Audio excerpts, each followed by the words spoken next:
Hi, it's Deb with the Help Club for Moms. Well, we are here on week 1 of the Joy Challenge for Moms, and I'm here with Tommy Newberry of the 40-Day Joy Challenge and Brandy Carson of the Help Club for Moms.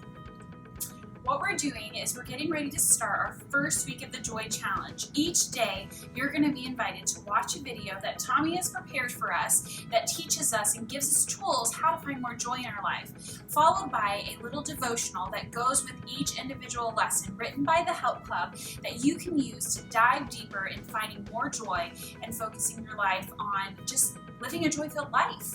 And we want to help you get your joy back because we know as moms, it's hard to keep your joy. It's a lot of work being a mom, and it's really hard. So we're here to help you. So we're going to talk this week about a video that Tommy did for day 2.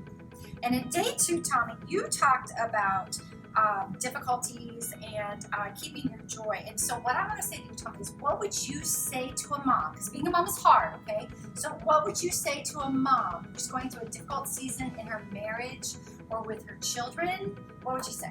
Well, there's probably no other occupation, if you will. It's harder to maintain your joy than being a mom. Absolutely. Amen. But we'll get an amen. Yeah.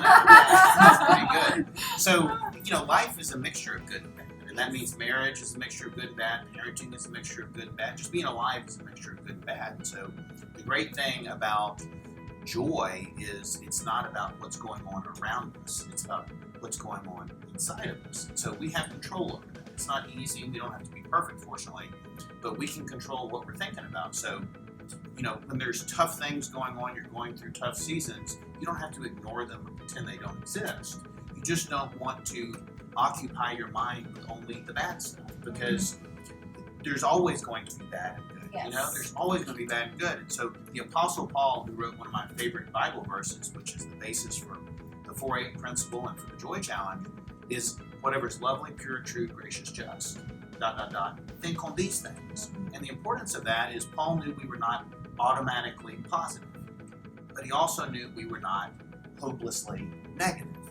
Therefore, he needed to give us operating instructions so that we could still not only function, that's kind of the minimum level, but function with joy, That's so which good. is what God intends. How do we do that? By putting our mind most of the time on the things that are working, the people we love, the things that we're grateful for, the opportunities ahead of us, the good experiences that we've had, the things that we hope for in the future. And when we do that, we're going to naturally boost our joy, even if we're not perfect at that, because you don't have to be perfect at it. That is so, thank you for saying Yes. that because we never feel perfect as moms. That is so good.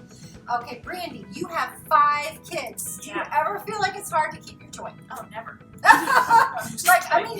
Yeah, you must have days, right? Where people are growing up. Definitely. Yeah. I mean, and all my kids are close in age, so it's kind of, if it's not one that's, having a rough day, it's another. And some days it's all of them. So I constantly feel bombarded with, just a lot of stuff. And we do have one particular kid that she's in a really challenging season right now. Instead of just dwelling on like, oh my gosh, what am I going to do?